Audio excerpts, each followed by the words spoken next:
con este profundo cariño que le tenemos a Tulum, sigamos escribiendo las páginas más bellas de este gran destino y de esta gran ciudad.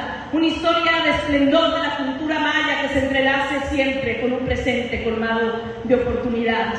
En este rincón sagrado de la tierra, no solo que crezca el turismo, que crezca la dignidad, que crezca la esperanza por un futuro mejor, por un mañana mejor.